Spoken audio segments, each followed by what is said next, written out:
pourquoi il est important, voire capital à l'humain d'adopter comme principe le lâcher-prise et puis l'acceptation. D'abord, il est important de comprendre que l'humain ne peut accéder à sa paix et à la paix de son environnement sans le lâcher-prise, sans l'acceptation. Qu'est-ce que l'acceptation et le lâcher-prise apportent à l'humain?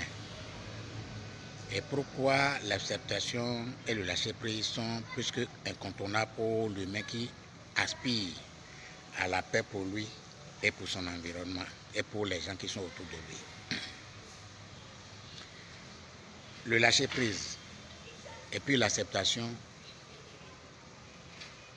sont importants parce que tout ce qui nous arrive dans notre vie de tous les jours, parce que la vie a droit de mettre sur notre chemin tout ce qu'il veut. C'est à nous les humains de le prendre comme nous voulons. Si nous voulons le prendre en bien, si nous voulons le prendre en mal, de toutes les façons, c'est nous qui avons le choix. Est-ce que vous voyez? Le lâcher-prise et puis l'acceptation sont obligatoires et incontournables parce que nous ne savons pas toujours la cause de ce qui nous arrive. Et comme nous ne savons pas toujours la cause de ce qui nous arrive, ces choses qui nous arrivent peuvent venir de nous. Ça peut venir de quelqu'un d'autre, ça peut venir d'une situation, ça peut être le cours de la vie, les choses de la vie. Mais comme nous ne savons pas toujours la source, l'origine de ça, à lutter contre ça, peut-être c'est une façon de vivre, c'est une façon de vivre. Mais l'humain qui a accédé à une certaine connaissance sait dans quelle mesure lutter contre quoi ou ne pas lutter contre quoi. Quoi nous devons lutter? Nous devons lutter peut-être, j'appelle ça lutte, contre les situations qui nous arrivent et que nous pouvons faire quelque chose. Si la situation qui arrive, nous pouvons faire quelque chose, eh bien nous le faisons. Mais si la situation qui arrive, nous ne pouvons rien faire, et puis cette situation, nous regardons, nous voyons que vraiment, ça ne dépend pas de nous, aucun effort de notre part ne peut pas le régler, autant le laisser, c'est-à-dire ne rien forcer, ne rien chercher à avoir. Est-ce que vous voyez? Ça, c'est le premier degré de lâcher prise et puis de l'acceptation. Maintenant, il y a les acceptations qui viennent de nous-mêmes. C'est comme si nous avons émis un vœu ou bien une prière pour avoir, bien pour accéder à quelque chose. Maintenant, quand cette prière-là est rentrée dans sa réalisation, il se trouve qu'il y a des ajustements qui doivent être faits pour que votre souhait se réalise. Ces ajustements-là, la vie ne pose pas de questions, ne demande pas votre avis. La vie fait les ajustements qu'il faut. C'est dans ces ajustements que vous pouvez perdre quelque chose de très important pour vous. Vous pouvez vivre des situations difficiles d'une certaine façon. Des choses peuvent être compliquées à un moment donné. Est-ce que vous voyez? Parce que ces ajustements seront très, très nécessaires pour que la vie s'ajuste pour pouvoir créer et vous faire venir ce que vous avez désiré avoir ou bien ce que vous avez aimé, le vœu ou bien la volonté de posséder. Est-ce que vous voyez? Donc, c'est les situations qui viennent de nous.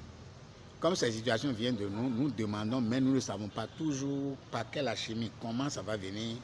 Donc, s'il y a des situations qui nous viennent dans notre vie, la moindre des choses, c'est d'accepter ces situations-là parce que nous ne connaissons pas toujours sa source.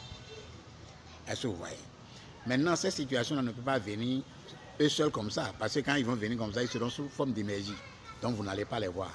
Donc, ces situations vont passer toujours par quelqu'un, par un être humain, par une situation, par un animal, par quelque chose, pour se présenter à vous. Maintenant, quand vous rentrez dans ces situations qui sont plus ou moins compliquées ou bien difficiles selon la manière dont vous l'apprenez, au lieu de s'attaquer à la personne responsable, c'est-à-dire la personne par qui vous avez vécu, par qui vous avez reçu ce que vous appelez mal, au lieu de vous attaquer à lui, à cette personne, le mieux c'est de ne pas chercher à rien faire à la personne et de voir dans la situation que vous traversez ce que vous pouvez en tirer comme expérience pour la suite de votre vie. Est-ce que vous voyez? Tant que vous n'arrivez pas à ce niveau-là et que vous vous accrochez à des coupables, vous cherchez des coupables, c'est des sorciers, c'est la tante du village, c'est la famille, c'est ma femme, c'est mes amis, c'est la situation, c'est la politique, c'est le président. Laissez tout ça là simplement, retournez en vous-même et voyez la situation qui vous vient en face. Faites en sorte que ce n'est pas la situation ne vous regarde pas. Là, vous allez créer beaucoup plus de distance pour pouvoir agir efficacement. Est-ce que vous voyez? Donc, quand une situation nous arrive et que nous nous mettons à lutter, nous nous mettons à corriger, nous nous mettons à agir de façon plus ou moins désordonnée, sachez que quand vous luttez contre une situation, la situation va se multiplier. C'est exactement comme un arbre que vous avez. Vous avez un arbre qui pousse dans un endroit que vous n'aimez pas, et puis vous prenez votre machette, vous coupez cet arbre. À partir du moment où sa racine est là, cet arbre va repousser plusieurs fois. C'est comme ça. Cet arbre-là va repousser avec beaucoup plus de branches que ce que vous avez poussé, que ce que vous avez coupé. Donc, comme nous ne connaissons pas la source des problèmes qui nous arrivent, le mieux c'est de les accepter. Le mieux, c'est de lâcher prise dans ces situations-là. Sinon, sans ces deux situations-là, sans ces deux manières, mais sans ces deux modes de vie, la paix pour nous, la paix pour notre environnement, la paix autour de nous serait véritablement toujours difficile.